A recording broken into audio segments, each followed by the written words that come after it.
I wish I could review The Rocketeer, but I can't find the DVD. What am I gonna review now? Holy sh! It's a Predator! Maybe I should review Predator 2. Thanks for inspiring me to... You're one ugly motherfucker.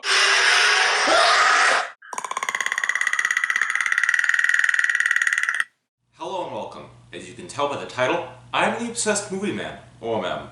At some point in the life of every movie lover, you come across a film that, despite what the critics say, you can't help but love. In fact, it makes you think they're underrated. 3 examples I have are Hook, Willow, and the one we're going to talk about today, Predator 2. Many of you are probably already familiar with the first Predator and understand that the character of the same name is a species that hunts violent, strong humans for sport. One of them goes after a group of army men led by Arnold Schwarzenegger until he's able to kill the creature. The first film took place in the jungle, but this one goes to the urban jungle of LA during a gang war between Colombians and the Jamaican voodoo posse. This has Lieutenant Mike Harrigan and his crew's hands full, but to make it even worse, a predator arrives, and after it starts picking off the gangs, it then turns its attention to Harrigan and his team. And with that going on, a mysterious man named Keys shows up and seems to have an odd connection to the predator. What is it? Who lives? Who dies? Well, it all depends on who is the real predator and who is the real prey. First things first, the positives. As one might expect from a film like this, the action, violence, and gore goes through the roof.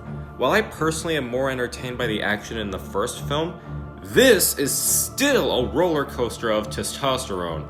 In the opening scene alone, we have cars crashing and blowing up, fires everywhere, bullets flying in all directions, people getting shot in the head, and more. It's like the ending scene of Blues Brothers, but if it was rated R.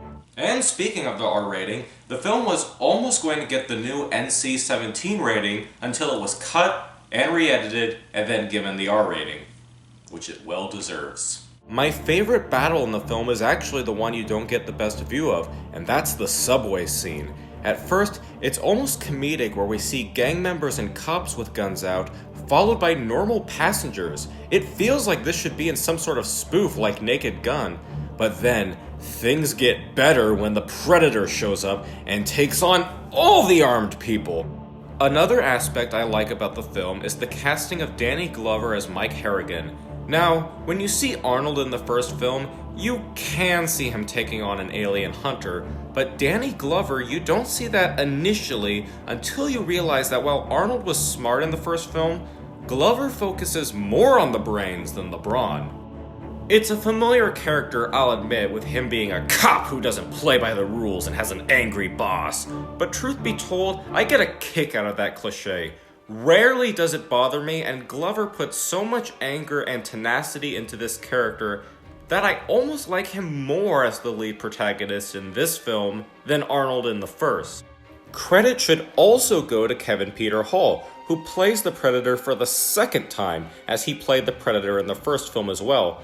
There are some slight differences here, with him appearing more agile and almost more violent, especially in his final fight with Mike near the end of the film. There's not a whole else left to say except, who else should play a murderous alien than the guy who played Bigfoot in Harry and the Hendersons? We also have some new lore added to the Predator culture as, spoiler alert, we see more Predators near the end. They don't get angry at Mike for taking down a Predator, but instead, they reward him with a trophy, that being a pistol from 1715, which shows that the Predators have been coming to Earth for many years now. There's the infamous xenomorph skull in the background of the Predator ship that everyone points out, but the other aspect of the Predator culture I like added here are some of its morals, specifically when it comes across the police officer Leona, and before it kills her, it stops when learning that she's pregnant. This scene was going to be explored further beforehand, but was ultimately cut from the film. It still shows the honor that this species has, and how it's not just a mindless killing machine.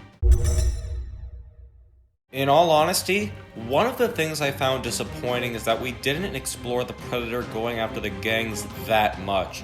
There are a few scenes, and I know it's supposed to focus on the police, but I do wish there were at least one or two more scenes related to the Predator and the gang war. And in the same vein, I was hoping for more of this one character called King Willie. Willie. He's brought up a few times, but only has one scene. In it, the character seems interesting and is played well by actor Calvin Lockhart, but in his one scene he gives some exposition and is then killed by the Predator. Maybe it doesn't really matter, but I enjoyed the build-up to him and the portrayal, so I was underwhelmed when he only had that one scene. And to be honest, those are my only criticisms. I was expecting to hate this film with all the negative reviews it got, but in the end, I actually ended up having a fun time. And speaking of a fun time, let's look at the trivia. One quick fun fact is that the greatest over-the-top actor, Bill Paxton, is in this film, and he has the distinction of being the only actor to be killed by a Predator, Alien, and Terminator. Man, I would have loved him to play a villain in RoboCop and see how long he could make it. But this also works as a positive as well, because Bill Paxton is one of my favorite actors, because in every film I've seen him in, he always brings 100% dedication to whatever role he plays.